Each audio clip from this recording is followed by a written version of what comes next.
Rabbi shrah li sadri wa yassir li amri wahlul 'uqdatam min lisani yafqahu qawli.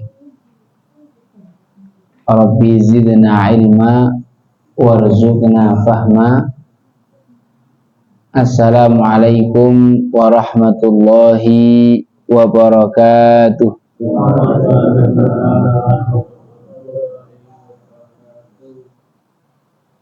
Alhamdulillahi wa kafa wa nusalli wa nusallim ala sayyidina wa habibina al-mustafa Muhammadin wa ala alihi wa ashabihi wa man sara ala nahjihi wa man ittaba'a hudah. Usi nafsi wa iyyakum bitaqwallah faqad fazal muttaqun. Qala ta'ala wa tazawwadu fa inna khairaz zadi taqwa. Amma ba'd. Yang pertama, kita semua bersyukur kepada Allah di malam hari ini kita bisa melazimi majelis rutin kita, majelis ilmu yang mana ini majelis favoritnya malaikat. Kita diberi sehat oleh Allah sehingga bisa berkumpul di tempat yang mubarakah ini insyaallah. Kemudian yang kedua, sholawat dan salam senantiasa kita haturkan kepada junjungan kita, uswah hasanah kita, Nabi Muhammad Sallallahu Alaihi Wasallam, seseorang yang menangis memintakan syafaat untuk umatnya. Kita semua termasuk umatnya, insya Allah. Siapapun yang mengucapkan la ilaha illallah maka akan mendapatkan syafaat dari Nabi Muhammad Sallallahu Alaihi Wasallam. Kemudian yang ketiga, saya mengingatkan diri sendiri dan jamaah untuk senantiasa bertakwa. Cek. Untuk senantiasa bertakwa, karena bekal terbaik kita menghadap Allah adalah takwa. Saya mau memulai dengan sebuah kisah tentang namanya Habib Mahdi bin Muhammad bin Syihab. Saya selalu mengingatkan kepada jamaah saya, kepada teman-teman dakwah untuk senantiasa meningkatkan hubungan kepada Allah. Yang kedua, meningkatkan hubungan kepada orang tua. Yang ketiga, selalu meningkatkan kapasitas dan kualitas diri. Di bagian yang kedua ini ada seorang, usianya masih muda Bapak Ibu, baru 44 tahun. 44 tahun masih muda. Namanya Habib Mahdi bin Muhammad bin Syihab. Beberapa waktu yang lalu beliau umroh bareng sama Ustadz Abdul Somad. Cuma beliau pulang duluan sampai di Palembang, rumahnya Palembang. Beliau sakit. Beliau memang dari dulu punya penyakit bawaan, penyakit asma. Nah, ini sakitnya semakin parah, akhirnya dibawa ke rumah sakit. Setelah masuk rumah sakit sehari, 2 hari, 3 hari, kemudian kan itu namanya orang sakit dipasangi selang infus dan lain sebagainya. Nah, suatu hari beliau meminta kepada anggota keluarganya, tolong ini semua alat-alat dilepas, saya ingin ke kamar mandi sendiri. Awalnya keluarganya keberatan, loh kenapa? Tapi ketika beliau bersikeras, saya minta ke kamar mandi sendiri. Akhirnya dengan berat hati dilepas semua itu selang infusnya, kemudian beliau masuk kamar mandi. Di kamar mandi 5 menit, 10 menit tidak keluar, 15 menit, 20 menit tidak keluar, sampai setengah jam. Keluarganya kan bingung. Wah, ini apa? Jangan-jangan terjadi sesuatu di kamar mandi. Kemudian diketuk pintunya, ya Mahdi. Dijawab dari dalam, sebentar lagi anak keluar. Akhirnya beliau keluar. Dalam keadaan diceritakan sama keluarganya itu wajahnya bersih, wajahnya bercahaya, munawwir. Kemudian beliau naik ke kasur, dibantu sama yang lain. Ketika mau dipasangi alat selang infus dan lain sebagainya, tidak usah dipasang lagi. Minta tolong semuanya minggir, geser, kasih jalan. Ini tamunya mau datang, tamunya mau lewat, semuanya minggir, geser, kasih jalan. Yang dimaksud tamu ini siapa? Malaikat maut. Malaikat maut itu kalau datang kepada orang soleh penampilannya tidak menyeramkan. Tapi kalau datangnya sama orang-orang yang poleh, wah, ngeri itu. Bajunya hitam, mukanya mengerikan. Nah ini ketika datang sama Habib Mahdi, semuanya minggir, geser, kasih tamunya biar jalan lewat. Ketika tamunya sudah dekat, beliau mengangkat tangannya, asyhadu an la ilaha illallah wa asyhadu anna muhammadar rasulullah. Kemudian tangannya ngawe-awe gini, mama mana mama? Terus ibunya langsung segera mendekat, dipegang tangannya anaknya. Ibunya bilang, Mahdi, mama ridho sama kamu. Mahdi, mama ridho sama semua perjuangan dakwah yang kamu lakukan. Kamu ini orang yang akan buat bangga datukmu Nabi Muhammad Shallallahu Alaihi Wasallam. Setelah mamanya bilang gitu, baru beliau meninggal. Wah, nikmatnya luar biasa ini. Meninggalnya melihat kedatangan malaikat maut, meninggalnya mengucapkan 2 kalimat syahadat dengan jelas, padahal sudah diterangkan sama Nabi, maka na akhiru kalamihi la ilaha illallah dakhalal jannah. Kemudian bukan cuma itu, meninggal dalam keadaan ibunya ridho. Subhanallah, setelah itu ternyata jenazahnya beliau itu, orang yang melayat itu enggak cuma puluhan ribu, mungkin sampai Masya Allah luar biasa, full itu jalan. Anak dapat videonya ketika beliau di takziah itu, Masya Allah luar biasa, banyak sekali orang-orang yang berdatangan. Ketika beliau hidup tidak terkenal, tidak viral orangnya, ya hanya kalangan-kalangan tertentu saja yang tahu. Tapi subhanallah, setelah meninggal dunia, Allah perkenalkan nama beliau. Sampai Ustadz Abdul Somad itu pulang umroh, sudah beli tiket ke Pekanbaru, dibatalkan tiketnya, beliau beli tiket baru lagi dari Jeddah ke Palembang. Saking memang ikatan batin antara Habib Mahdi dengan UAS ini sangat dekat sekali. Bestilah mereka ya. Jadi sampai UAS datang, kemudian mengunjungi, bertakziah kepada beliau. Dan di antara salah satu amalan yang sering beliau kerjakan semasa hidup, beliau itu suka nyantuni fakir miskin. Salah satu hal yang membuat beliau sangat dicintai oleh masyarakat adalah beliau senantiasa senantiasa menyantuni fakir miskin. Baik, jamaah sekalian dirahmati Allah, kita lanjutkan lagi.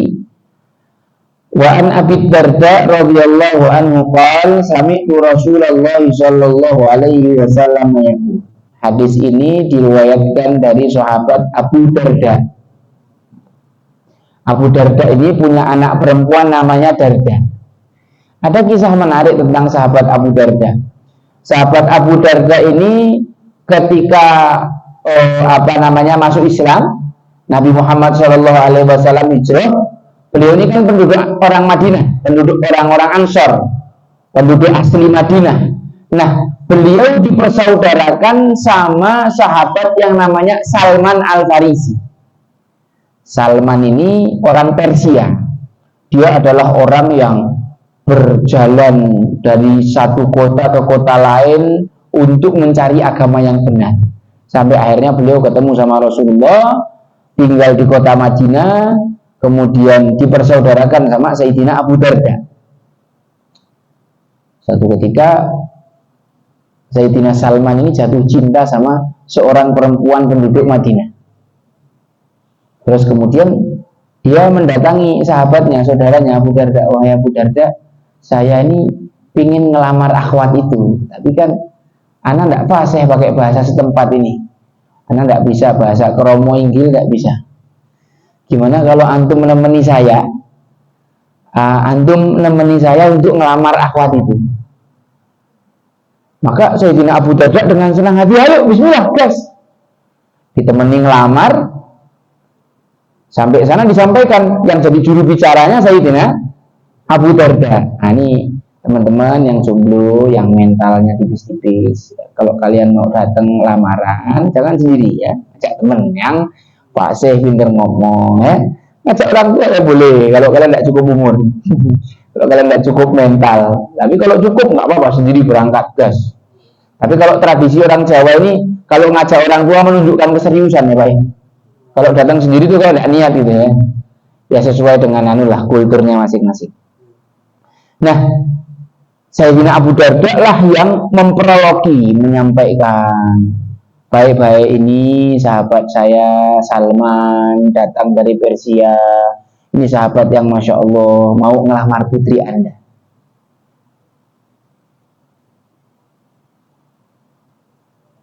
Yang bikin kaget jawaban calon mertuanya ini.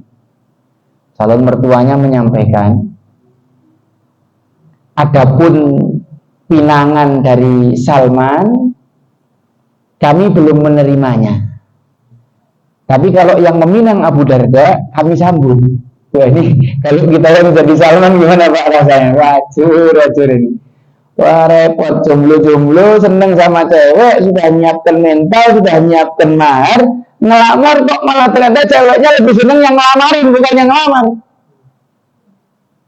Tapi subhanallah, lihatlah dalam keadaan ketika mendapatkan jawaban seperti itu, Sayyidina Salman mengatakan, oh kalau begitu Masya Allah, ahlan wa sahlan wa marhaban. Ini mahar yang sudah saya siapkan, saya hadiahkan buat Anda wahai Abu Darda untuk menikahi perempuan yang saya cintai. Salman ini adalah anak muda yang paham betul makna cinta tidak harus memiliki. Ngelah ya. Ini kok masuk ke masa muda lagi kita nih materi ustaznya ya. Ini satu kisah yang luar biasa, teladan yang luar biasa tentang manusia-manusia pilihan, manusia-manusia yang memiliki kecerdasan luar biasa, manusia-manusia yang diberi oleh Allah Subhanahu wa taala hati paling bersih. Mereka adalah orang-orang yang terpilih untuk menemani Nabi Shallallahu alaihi wasallam menghiasi kisah-kisah perjalanan dakwah Nabi Muhammad Shallallahu alaihi wasallam. Kisah ini diabadikan sepanjang sejarah untuk kemudian diperhatikan, diambil pelajarannya dan ditiru oleh anak-anak muda. Ini kita balik sama Sayyidina Abu Darda. Beliau itu menyebutkan bahwa sami'tu Rasulullah sallallahu alaihi wasallam yaqul, aku mendengar Nabi Muhammad sallallahu alaihi wasallam bersabda. Ini hadis diriwayatkan di dalam kitab matan Sunan Abi Dawud, kemudian Sunan Tirmidzi dan Sunan Ibnu Majah, dan juga Imam Muslim di dalam kitab sahihnya meriwayatkan hadis ini. Ya.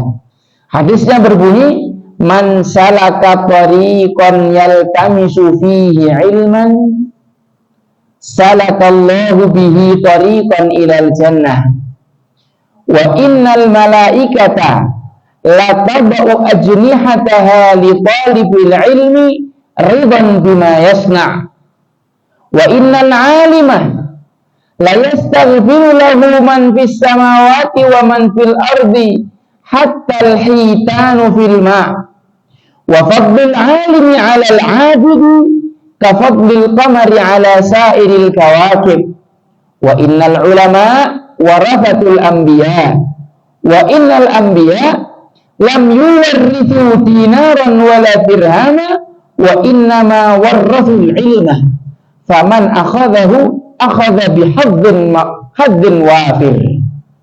Ini yang sering kita dengar cuma penggalan pertamanya aja, man salaka tariqan yaltamisu fihi ilman sahalallahu lahu bihi tariqan ilal jannah. Nah, ini yang paling sering kita dengar. Artinya barang siapa yang menempuh suatu jalan dalam rangka mencari ilmu, maka Allah membentangkan, maka Allah memudahkan, maka Allah Subhanahu wa taala memberikan orang ini petunjuk jalan yang mudah menuju surga. Jadi duduknya kita di sini ini 1 jam ke depan, walaupun mungkin ada yang ngantuk-ngantuk, ada yang geru-geru, macam-macam kondisinya ya, maklum ya Bu ya Pak ya, wong jam-jam segini ini kan orang pulang kerja. Orang pulang kerja capek milih duduk di majelis ilmu, berarti ini hamba pilihan, tidak sembarang orang. Hatinya berarti memang betul-betul dikasih Allah Subhanahu wa taala hadiah, keistimewaan untuk cinta kepada ilmu. Kalau tidak cinta sama ilmu tidak bisa. Ini bukan pengangguran Pak yang datang ini, mahasiswa sok sibuk ini. Cinta nggak masih sempat kena aja datang ke sini. Hadir majelis ilmu. Sejatinya datangnya kita ke sini, datangnya loh Pak, bukan duduknya. Datangnya kita ke sini ini sudah menjadi satu alasan bagi Allah Subhanahu wa taala untuk memudahkan jalan orang itu di sini. Duduk di sini ini nyicil kupon surga, Pak. Bukan cuma belanja aja yang ada kuponnya. Ibu-ibu kan kalau belanja ke mall semangat. Apalagi dapat kupon banyak, kok dicemplungin ke kotak itu kan peluang menangnya semakin besar ya, Bu. Orang yang majelis ilmu juga sama. Dia hakikatnya sedang apa? Nyicil, masukkan kupon sebanyak mungkin untuk masuk surga. Wa innal malaikata, sesungguhnya para malaikat latabau ajnihataha, meletakkan sayapnya. Litalibil ilmi, untuk para penuntut ilmu, ridwan bima yasna. Malaikat ridho terhadap apa yang dilakukan oleh para penuntut ilmu. Meletakkan sayapnya ini para ulama menafsirkan macam-macam. Disebutkan di sana ini kinayatun anit tawadhu'ilah wal khusyu'. Jadi malaikat itu takjub, malaikat itu hormat, malaikat itu merendahkan dirinya kepada orang-orang yang menuntut ilmu. Salut, ridwan bima yasna, para malaikat ridho. Kalau malaikat yang bersih hatinya, malaikat yang tidak pernah bermaksiat, malaikat yang selalu taat sama perintah Allah, itu ridho, itu mendoakan, kira-kira bakal diterima apa enggak sama Allah nih doanya? Kita ini kadang-kadang masih maksiat. Kita ini kadang-kadang masih makan makanan haram. Kadang-kadang kita kalau doa ini enggak diijabah sama Allah Subhanahu wa ta'ala. Mata dipakai buat maksiat, kuping sehari-hari dipakai buat mendengarkan maksiat, lidah dipakai buat ngosipi orang, tangan buat jahili orang, kaki dipakai melangkah ke tempat maksiat. Masya Allah. Orang-orang yang banyak maksiat ini kan kadang-kadang mau doa sama Allah berat. Malu gitu. Mau minta malu, saya maksiat kok minta. Walaupun sebenarnya tidak boleh seperti itu. Kita kalau mau minta sama Allah, kita wajib doa. Kita wajib minta-minta aja. Kadang-kadang mungkin sebagian kita masih memasukkan makanan-makanan haram ke dalam diri kita. Makanan yang haram itu karena adatnya, contohnya babi, anjing, dan lain sebagainya. Dulu ada teman saya di pondok itu, kan orang luar Jawa. Dia tidak tahu. Habis pulang taklim ada sate jamu. Ana lupa dia ceritanya sate jamu apa sate kambing balap gitu. Dikira kambingnya bisa lari. Akhirnya dia makan gitu, makan teng sampai pondok dia bilang kok badanku panas yo. Lah kenapa panas? Anak barusan makan sate. Sate apa yang kita makan? Itu sate kambing apa? Sate kambing balap. Ya ilah, itu anjing gitu yang makan. Lah dia nggak tahu. Dia tidak tahu disangkanya itu memang sate kambing, ternyata itu sate anjing kan. Ini dia tidak tahu. Wah, ini dia memakan sesuatu yang secara zat memang haram, tapi dia tidak dosa karena tidak tahu kan, tidak sengaja. Tapi makanan yang haram itu berpengaruh kepada tubuh.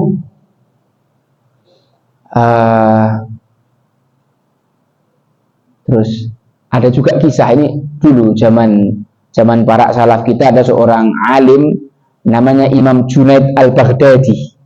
Namanya Imam Junaid Al-Baghdadi. Beliau punya abah. Abahnya ini orang yang sangat alim, Masya Allah. Orang yang sangat soleh. Orang yang sangat warok. Orang yang sangat hati-hati kalau masukkan makanan ke mulutnya atau ke mulut istrinya. Nah, abahnya Imam Junaid ini sering ngajak anaknya tawaf. Dan yang aneh adalah ketika Imam Junaid diajak tawaf, selalu ketika melihat Ka'bah itu pingsan. Melihat Ka'bah pingsan, lihat Ka'bah pingsan. Kalau sa'i tidak pingsan, tapi kalau melihat Ka'bah mesti pingsan. Heran orang tuanya, nanya sama gurunya, kenapa ya kok anak-anak mesti setiap melihat Ka'bah pingsan? Solusinya apa ya? Kata gurunya, antum beli kurma ke pasar, antum curi 1 butir kurma, antum kasihkan sama anak antum. Dia bingung awalnya, gimana ini guru kok aneh merintahkan nyuri. Tapi dia minta semoga dapat barokah taat sama guru. Nyuri 1 kurma 1 butir, dikasih makan ke anaknya, Imam Junaid. Kasih makan. Setelah itu ketika tawaf tidak pingsan. Ngelihat Ka'bah tidak pingsan. Orang tuanya tambah heran. Akhirnya datang lagi sama gurunya. Guru, selama ini anak saya tidak kasih makan baik-baik kok. Kalau setiap melihat Ka'bah pingsan. Iya. Sekarang setelah tak kasih kurma hasil curian, kok malah nggak pingsan? Kenapa? Kata gurunya, anak antum itu pingsan karena melihat malaikat yang tawaf di sekeliling Ka'bah. Dia melihat malaikat, makanya dia pingsan. Tapi sejak kamu kasih makanan haram, sejak itu dia tidak bisa melihat malaikat. Wah, langsung gelo dia. Ternyata pingsannya itu pingsan yang positif. Akhirnya dia balik ke pasar ngomong sama si penjual kurma itu, mohon maaf saya tadi nyuri 1 butir buat ngasih makan anak-anak ini karena eksperimen dari guru saya begini. Akhirnya diikhlaskan, dikasih ridho. Setelah itu anaknya kalau toh pingsan lagi, tapi dia senang malah. Tidak apa-apa, pingsan gak apa-apa. Tak gendong. Apa ini menunjukkan apa? Menunjukkan pelajaran tentang apa? Bahwa makanan yang haram itu apa? Kalau masuk ke dalam tubuh akan mempengaruhi tubuh kita. Salah satu hal yang menjadi penyebab doanya orang itu tidak mustajab itu makanan haram. Disebutkan ada di dalam hadis Arba'in. Rasulullah SAW menceritakan tentang seorang laki-laki yang safar. Safar adalah kondisi orang doanya itu mustajab. Jadi bapak-bapak, ibu-ibu, kalau sedang safar, pergi. Safar itu kalau di dalam mazhab Syafi'i perjalanan yang sudah lewat 4 burut. 4 burut itu kurang lebih 84 kilo. Ya, kalau kita sudah perjalanan 84 kilo ke atas, maka itu masuk kategori apa? Safar. Nah, ketika orang dalam keadaan safar itu doanya mustajab. Makanya orang-orang musafir itu disunahkan untuk apa? Banyak doa. Dan kalau kita ketemu sama orang yang sedang safar, kita disunahkan untuk minta doa dari orang itu karena doanya orang musafir itu mustajab. Musafir zaman dulu itu kan belum ada mobil kayak sekarang. Sekarang safar sampai Jakarta ya masih fresh-fresh aja, masih wangi-wanginya jawang nggak kena debu sama sekali. Tapi kalau orang musafir zaman dulu itu kan safarnya berhari-hari, berbulan-bulan, rambutnya sampai kena debu, sampai pucel, bajunya juga sampai berdebu. Nah, disebutkan sama Rasulullah, asy'atha, rambutnya acak-acakan, aghbara, bajunya itu berdebu. Ini adalah 2 kondisi di mana doa mustajab. Yamuddu yadayhi ila sama, dia mengangkat tangannya ke langit. Jamaah yang dirahmati Allah, salah satu adab berdoa itu adalah mengangkat tangan.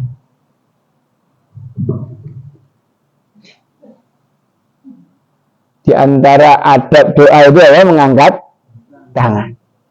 Rasulullah SAW kalau sedang berdoa sangat serius, itu beliau angkat sampai ketiaknya beliau yang putih itu tidak kelihatan. Bajunya Rasulullah itu tangannya longgar. Sehingga kadang-kadang ketika Rasulullah doanya diangkat tangannya sampai tinggi begini, itu hatta badat baydo ibtai, sampai kelihatan apa? Putihnya ketiak Rasulullah SAW. Allah malu menolak doanya orang yang ketika doa angkat tangan. Adab dalam berdoa. Di antara sunnah dalam berdoa adalah menyebutkan Asmaul Husna. Allah berfirman, walillahil asmaul husna fad'uhu biha. Allah itu punya Asmaul Husna, maka kalau kamu doa, berdoalah dengan menyebut Asmaul Husna. Ya Aliyu ya Kabir, ya Alimu ya Qadir, ya Sami'u ya Basir, ya Latifu ya Khabir. Monggo, masing-masing silakan. Asmaul Husna disebut minimal 2. Atau 1 pun boleh sebenarnya. Kalau kita melihat doanya Ibunda Hannah di dalam Al-Quran itu, fataqabbal minni innaka antas sami'ul alim. Doa dulu, setelah itu di penutupan doanya ya, disebutkan innaka antas samiul alim, kau maha mendengar lagi maha mengetahui. Disebutkan 2 asmaul husna. Kalau di dalam hadis arba'in yang ke-10 itu orang ini menyebut asmaul husna, ya Rabb, ya Rabb. Satu nama tapi diulang 2 kali, ya Rabb, ya Rabb. Safar doanya mustajab, rambut kucel, badan berdebu doa mustajab, tangan diangkat Allah malu nolak. Kemudian pakai asmaul husna, ini merupakan adab yang mulia. Pak, kalau istri jenengan tiba-tiba baik, masakan enak, terus jenengan dipuji-puji, bapak ganteng deh. Oh, ternyata mau minta dibelikan kosmetik. Ini kalau yang pakai gombal-gombal gini sama yang mintanya sambil mutu itu enak mana Pak ngasihnya? Enak ngasihnya yang pakai gombal-gombal kan ya Pak ya, yang pakai manja-manja gitu. Allah Subhanahu wa taala juga suka ketika diminta itu dengan kita sebut dulu asmaul husnanya, kita puji dulu Allah Subhanahu wa taala. Bukan gara-gara kita mau hitung-hitungan sama Allah, bukan, karena memang ini diperintahkan walillahil asmaul husna fad'uuhu biha. Tapi ternyata lanjutan hadisnya disebutkan wa mat'amuhu haram. Makanannya haram. Wa mashrabuhu haram. Minumannya haram. Wa malbasuhu haram. Pakaiannya haram. Wa hiya bil haram, dikenyangkan dari yang haram. Fa anna yustajabulah. Dari mana mau dikabulkan doanya? Tapi subhanallah, orang yang datang ke majelis ilmu yang mendoakan ini bukan sembarang makhluk, malaikat Bapak Ibu sekalian. Kalau malaikat doa itu kira-kira dikabulkan enggak semua? Insya Allah dikabulkan. Makanya datang ke majelis ilmunya adalah majelis rahmat, di mana para malaikat itu mendoakan kita sebanyak mungkin. Dan ketika malaikat doa, rahmat Allah itu bercucuran untuk kita. Wa innal alima, sesungguhnya orang yang alim itu la yastaghfiru lahu man fis samawati wa man fil ard. Orang yang alim itu didoakan oleh seluruh penduduk langit, kemudian seluruh penduduk bumi, hatta hitanu fil ma, sampai ikan di laut itu mendoakan kebaikan untuk orang alim. Pak, sampai hewan-hewan itu merasakan nikmat dari ilmunya orang alim. Kalau menjelang Idul Adha biasanya nanti banyak tersebar video-video penyembelihan dengan berbagai macam modelnya, betul? Pernah enggak nonton video yang orang India itu ada kambing, terus kemudian dia bawa gorok itu, kambingnya berdiri terus langsung ditebas kepalanya tal gitu. Pernah ngeliat ya? Itu kira-kira kambingnya tersiksa tidak dibunuh dengan cara kayak gitu? Ini kira-kira pembunuhan dengan cara yang baik apa enggak kayak gitu? Enggak sama sekali. Tapi subhanallah, Rasulullah mengajarkan kepada kita, innallaha katabal ihsan ala kulli syai. Allah telah memerintahkan, mewajibkan, menetapkan kepada orang Islam untuk berlaku ihsan di dalam segala sesuatu, berlaku baik dalam segala sesuatu. Fa idza qataltum fa ahsinul qitlah, kalau kamu yang bunuh, maka bunuhlah dengan cara yang baik. Wa idza dzabhtum fa ahsinul dzibha, kalau kamu nyembelih, sembelihlah dengan cara yang baik. Apa keterangannya? Wal yuhibba ahadakum syafratahu wal yurih dhabihatahu, hendaklah dia menajamkan pisaunya dan membuat hewan itu nyaman. Saya pernah di satu masjid, ada tukang jagalnya ini belum pro. Sapinya sudah ambruk, lehernya sudah ditarik, terus sudah gesek, wah enggak bolong sama sekali Pak. Cuma robek sedikit tok itu leher sapinya. Terus diangkat lagi sama dia pisaunya, diasah lagi di depan sapinya, kemudian ditarik lagi. Ya Allah, ini penyiksaan. Ini tidak menyembelih dengan cara yang ihsan. Nyembelih dengan cara yang ihsan Bapak, pisaunya harus tajam. Saya pernah ngeliat video, nonton video Ustaz Salim Afilah Joko Karyan itu, pisaunya cuma pendek segini Pak.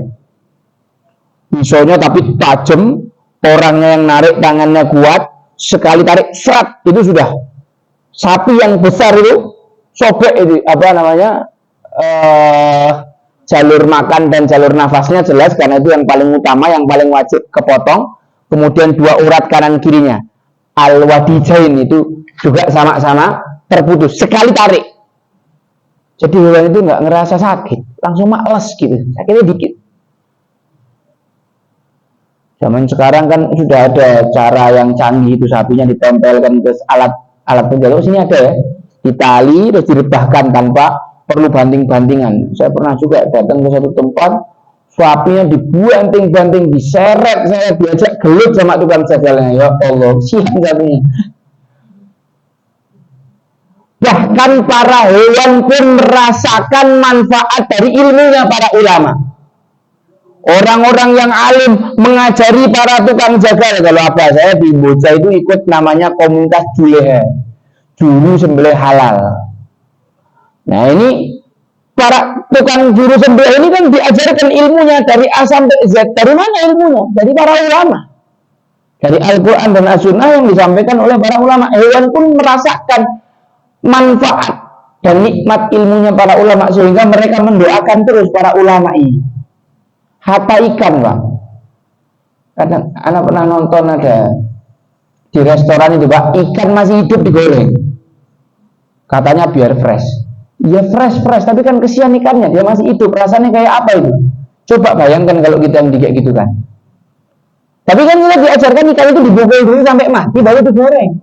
Ini bentuk ihsan, bentuk kita tuh memperlakukan kepada setiap makhluk Allah itu dengan baik.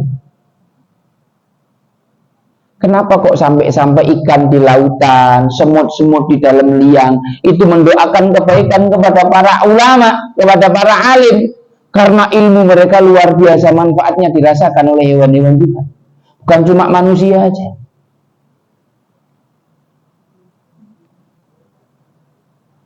Wa fadlul alimi alal abidi ka fadlil qamari ala sairil kawakib. Keutamaan seorang alim dibanding seorang yang ahli ibadah itu seperti keutamaan bulan dibanding seluruh bintang.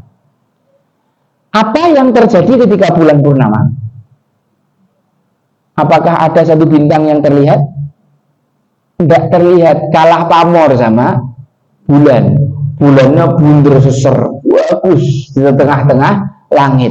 Bintang-bintang yang lain tak terlihat sinarnya karena kalah sama bulan. Seperti itulah ketika seorang alim berada di antara manusia. Kita lihat ketika UAS kemarin datang ke Jogja itu 10.000 lebih orang. Semuanya dari mana-mana duduk mendengarkan ilmu beliau. Beliau yang berdiri di panggung itu kayak seorang yang memancarkan sinar luar biasa. Bahkan orang-orang dari luar daerah pun bisa merasakan sinarnya. Itulah keutamaan orang yang alim dibanding orang yang ahli ibadah. Bahkan kemarin disebutkan fa inna faqihan wahidan wari'an asyaddu ala syaitani min alfi abidi. Satu orang alim yang seorang alim yang warok itu lebih sulit disesatkan setan daripada 1.000 orang ahli ibadah. Menyesatkan ahli ibadah gampang, tapi menyesatkan orang alim, wah, butuh energi yang luar biasa bagi iblis. Susah menyesatkan orang alim. Fa innal ulama warathatul anbiya, karena para ulama adalah pewaris nabi. Wa innal anbiya la yuwarrithu dinaran wala dirhama. Para nabi tidak mewariskan dinar dan dirham. Sesungguhnya yang diwariskan para nabi itu adalah ilmu. Siapa yang mengambil ilmu, maka sungguh dia telah mengambil bagian yang banyak. Saya mau nanya, siapa nabi yang paling kaya? Nabi Sulaiman. Nabi Sulaiman itu dikasih pilihan sama Allah. Wahai Sulaiman, kamu mau tak kasih duit, apa tak kasih kekuasaan, apa tak kasih ilmu, milih mana? Nah, kalau kita milih duit, Pak ya. Oh, kalau Allah nawari Nabi itu berarti bukan duit cuma 100.000, 200.000, 1 juta, 2 juta, 1 miliar, 2 miliar.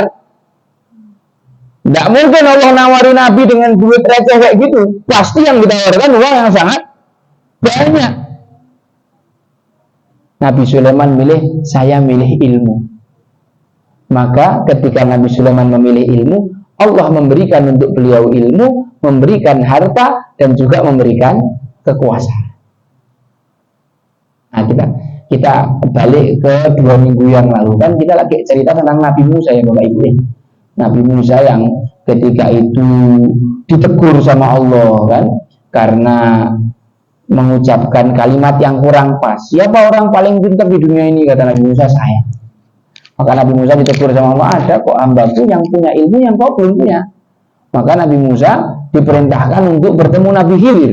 Maka diceritakan ada di dalam surat Al-Kahfi, idh qala Musa li fatahu la abrahu hatta ablugha majma'al bahraini au amdiya huquba. Ketika Musa berkata kepada fatahu, muridnya yaitu Yusha bin Nun, yang belakangan juga beliau akan jadi nabi. Memang guru-guru yang hebat itu menghasilkan murid-murid yang hebat. La abrah, aku tidak akan berhenti berjalan. Aku akan jalan terus. Hatta ablugha majma'al bahrain, sampai aku bertemu tempat pertemuan 2 lautan. Au amdiya huquba, kalau aku belum menemukan tempat itu, aku akan terus berjalan selama 1 tahun penuh. Oh, ini mentalnya Nabi Musa luar biasa dalam menuntut ilmu. Beliau siap jalan 1 tahun hanya untuk bertemu sama guru. Belum tahu nanti mau diajari apa. Kita kadang-kadang udah jelas pematerinya siapa, berangkat masih arah-arah semua. Perjalanan kita bukan perjalanan 1 tahun, cuma 5 menit, 10 menit. Dan Nabi Musa ketika jalan itu, dalam keadaan beliau usianya sudah sangat tua, bawa tongkat. Jadi menuntut ilmu itu tidak pandang usia. Tidak ada orang bilang, wah saya ini umur saya sudah 70 tahun, sudah kenyang saya ilmu, saya tidak perlu belajar lagi. Oh, tidak ada. Tidak ada istilah begitu. Ilmu itu apa? Untuk segala usia. Insya Allah nanti kalau enggak di majelis ini, di majelis depan saya akan mulai sedikit memasukkan materi fikih ibadah. Jangan sampai kita jadi orang yang ngaji bertahun-tahun tapi uzuk belum beres. Jangan sampai kita ngaji puluhan tahun tapi sholat nggak tahu mana yang rukun, mana yang sunnah. Jangan sampai kita selama ini sholat ternyata kita masih belum bersih najis dari badan kita. Jangan sampai kita sholat rupanya sholat kita tidak diterima sama Allah Subhanahu wa Ta'ala. Maka insya Allah nanti saya akan mulai sedikit-sedikit memasukkan materi-materi tentang fikih ibadah. Saya akan bikin tipis-tipis saja, sedikit-sedikit aja ngajarnya. Sudah saya siapkan ini kitab Thaharah. Tapi balik dulu ke kisah Nabi Musa. Mana tadi Nabi Musanya kenapa? Oh iya, siap jalan. Nah, dan dia sudah dalam kondisi tua itu. Nabi Musa sudah tua. Terus falamma balagha majma'a bainihima nasiya hutahuma fattakhadha sabilahu fil bahri saraba. Nabi Musa ketika mau ketemu Nabi Khidir ini dibawai sama Allah bekal yaitu ikan. Ini ikan dalam riwayat sebagian ulama mufasir disebutkan ikan ini ikan kering, ikan yang sudah wafat, yang sudah digaremi itu gereh. Betul. Ini ikan kalau hilang berarti di situ kamu nanti akan ketemu sama guru Nabi Khidir. Bawa sama Nabi Musa. Falamma jawaza, ketika sudah melewati tempat pertemuan 2 laut itu, Nabi Musa dan dan Yusha bin Nun istirahat. Kemudian setelah istirahat lanjut jalan lagi. Lalu tiba-tiba Nabi Musa mengatakan, falamma jawaza qala li fatahu atina ghada'ana. Wahai Yusha, tolong siapkan makan siang kita. Tolong siapkan makan siang kita. Di sini kita melihat apa? Akhlaknya para nabi. Jadi para nabi ini walaupun mereka alim, walaupun mereka orang yang sangat terhormat, mereka itu adalah orang yang tidak segan-segan duduk makan bersama muridnya atau makan bersama orang yang secara status sosial jauh di bawah beliau. Kalau orang-orang kaya zaman sekarang ini kan, kalau mau diajak nongkrong makan sama orang yang tidak satu level sama dia, makan sama dia, ditarik-tarik terus aja bajunya itu. Kayak orang yang statusnya di bawah dia najis. Ini bukan akhlak terpuji nih. Para nabi itu tidak segan-segan makan bareng sama muridnya, makan satu piring berdua, makan sama duduk. Indah loh kalau melihat akhlaknya orang-orang begitu. Orang terhormat, orang yang mulia, tapi tidak segan-segan duduk makan sama orang yang statusnya ada di bawah beliau. Ini contoh dari Nabi Musa tentang akhlak, tentang ketawaduan. Atina ghadana laqad laqina min safarina hadza nasaba. Sungguh dalam perjalananku ini aku merasakan berat, lelah, capek, penat. Bapak Ibu sekalian dirahmati Allah, Nabi Musa ini adalah salah satu nabi yang dalam hidupnya berkali-kali traveling. Dari kota Mesir ke Madian, dari Madian balik ke Mesir, dari Mesir keluar ke Palestina, dari Palestina keliling-keliling. Nabi Musa ini sepanjang hidupnya banyak sekali kisah bahwa beliau itu safar. Diceritakan dalam Al-Quran beberapa safarnya Nabi Musa. Cuma tidak pernah sekalipun dalam safar Nabi Musa mengeluh capek, kecuali dalam safar terakhirnya ini. Safar terakhirnya Nabi Musa adalah safar menuntut ilmu.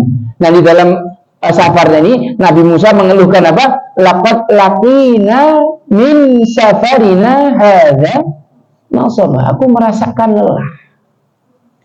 Seakan-akan ayat ini ingin menyampaikan kepada kita sebuah pesan bahwa siapapun yang datang menuntut ilmu, maka dia akan merasakan penat dan lelah. Salah satu konsekuensi dari orang yang belajar itu apa? Penat dan lelah. Saya ngalami dulu di pondok SMP 4 tahun. Saya minta sama Abah Hana dulu, Abah Hana mau mondok di Semarang. Kata Abah, enggak, mondok enggak boleh Semarang, enggak boleh yang dekat-dekat rumah, nanti kau gampang pulang. Harus yang jauh. Akhirnya saya dipondokkan di Solo. Jadi kalau saya mau kabur itu bingung. Jauh soalnya. Sehari itu jadwal tahfidnya 6 kali. Ba'da subuh tahfid, jam 8 tahfid, ba'da duhur tahfid, ba'da asar tahfid, ba'da maghrib tahfid, ba'da isya tahfid. Itu ngerasakan penatnya luar biasa. Bukan cuma setahun, 2 tahun, 3 tahun, 4 tahun. SMA 4 tahun dan seterusnya. Artinya saya sendiri mengalami menuntut ilmu itu penatnya luar biasa. Sampai sekarang pun saya masih belajar. Saya tadi siang barusan majelis di Pondok At-Taqwa, tempatnya Ustaz Habibie, belajar sama Ustaz Arif dari jam 10 sampai jam 3 sore. Jadi kalau saya ngajar 1 jam ini, Pak, saya tadi belajarnya dulu 4 jam. Saya tadi ketika jam 11 majelis sama beliau itu sudah kayak gini. Wah, nahan ngantuk, kesel gitu. Tak tahan. Tapi memang itu sebuah konsekuensi orang yang ingin belajar ilmu, itu dia akan merasakan apa? Lelah, capek, penat, bosan, itu pasti. Ini materi yang tak sampaikan kan cerita-cerita, jadi tidak terlalu capek. Tapi begitu nanti kita masuk pembahasan fikih, air dibagi sekian, wah langsung tercium bau gosong di seluruh ruangan. Otak yang kebakar karena mikir terlalu berat. Saya dulu zaman di pondok sering nyium bau gosong kayak gitu tuh. Santri yang apa-apa keluar bau gosong. Saya dirahmati Allah Subhanahu wa taala, kisahnya Nabi Musa itu dikontinue, kita sambung ke episode berikutnya. Sedikit di penutupan ini saya akan menyampaikan pembahasan fikih ya. Fikih nanti kita ambil dari kitab Al-Ghayah wa Taqrib atau dikenal dengan matan Abu Syuja. Ini adalah kitab fikih yang bermadzhab Syafi'i. Kenapa Ustadz ngajarnya yang madzhab Syafi'i? Karena mayoritas umat Indonesia ini 70% bermadzhab fikih adalah Syafi'i. Nah, ini cuma diajarkan supaya kita tahu, oh seperti ini diajarkan dalam madzhab Syafi'i, supaya kita bisa toleransi terhadap pilihan-pilihan yang dipilih oleh orang lain yang barangkali madzhabnya bukan madzhab Syafi'i. Tapi kita tahu dulu ini gimana garisnya. Biografinya Imam Abu Syuja kita ceritakan besok, insya Allah. Kita akan mulai tentang Kitabut Taharah. Jadi fikih itu Bapak Ibu sekalian ada 4. Satu namanya fikih ibadah. Karena kita diciptakan tujuannya untuk ibadah. Wa ma khalaqtul jinna wal insa illa liya'budun. Nah, di dalam fikih ibadah ini ada pembahasan tentang bersuci, sholat, zakat, puasa, haji. Ini namanya fikih ibadah. Manusia itu punya syahwatul batin, syahwat perut. Karena syahwat perut inilah seorang bisa mencuri, korupsi. Ketika istrinya ngerengek-rengek, itu tetangga dibeliin pacero, aku juga mau pacero. Nah, maka suaminya pun korupsi. Itu kenapa? Ada namanya syahwatul batin. Maka di sana ada namanya fiqhul muamalah. Untuk mengatur, tidak apa-apa kau cari rizki lewat cara apapun, dengan profesi apapun, tapi ada batas yang namanya halal dan haram. Terus kemudian manusia punya syahwatul farj, syahwat burung perkutut yang di bawahnya perut. Ini kalau tidak dikendalikan bisa terjadi perzinahan, pacaran, perselingkuhan, dan lain sebagainya. Rumah tangga bisa kocar-kacir, padahal sudah nikah sekian lama. Dengan mudahnya laki-laki mengatakan talak. Maka diatur sama namanya fiqhun nikah. Fikih nikah. Di sana dibahas tentang apa itu nazar, apa itu khitbah, apa itu mahar, apa itu talak, apa itu khulu, apa itu ilah, apa itu rujuk, apa itu tolak bain kubro, dan lain sebagainya. Itu dibahas. Ada fikih yang keempat, karena manusia itu punya emosi, kalau tidak dikendalikan bisa menjadi kriminalitas, membunuh, memperkosa, dan seterusnya. Maka di situ dibahas namanya fiqhul jinayah, hukum pidana, perdata dan pidana, fiqhul jinayah.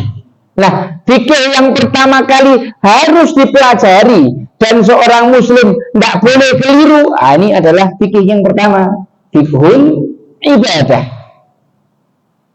Fiqhul ibadah itu dimulai dari sholat, puasa, zakat, haji. Loh, kok tidak ada syahadat, Ustaz? Syahadat jadi fikih sendiri. Namanya fiqhul akbar atau ilmu aqidah. Tapi tidak masuk dalam fiqhul ibadah. Fiqhul ibadah dimulai dengan yang namanya sholat. Sholat adalah ibadah yang pertama kali nanti akan dihisab sama Allah Subhanahu wa ta'ala. Siapa yang sholatnya benar, maka semua ibadah yang lainnya pasti akan benar. Inna sholata tanha anil fahsya'i wal munkar. Sholat itu bisa mencegah dari perbuatan keji dan munkar. Ustaz, tetangga saya sholat tapi masih suka maksiat. Ada yang salah dengan sholatnya. Dari mana kita mulai mempelajari sholat? Dari yang namanya toharoh. Karena orang kalau masuk sholat itu mesti dia suci dari hadas dan najis. Toharoh itu ada 4. Wudu, mandi junub, tayamum, dan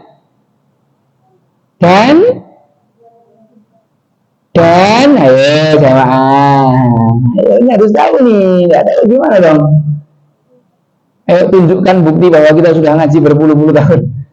Ayo Bapak Ibu, ayo kita. Bersuci itu 4. 1 wudu, yang kedua mandi junub, yang ketiga tayamum, yang keempat izalatun najasah, menghilangkan najis. Semua ini pakai air kecuali tayamum. Betul?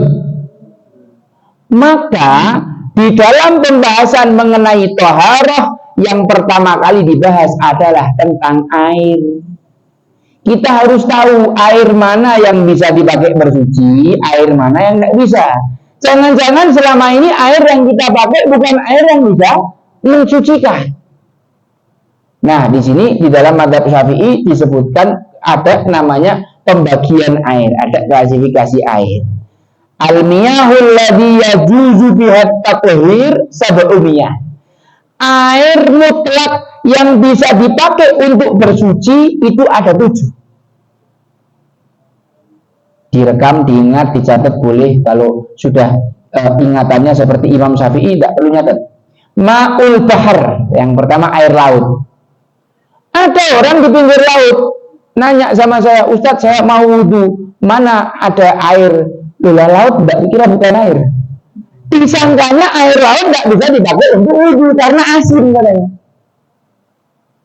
Padahal air yang paling suci itu adalah air laut. Bahkan hewan yang mati di laut halal dimakan bangkainya.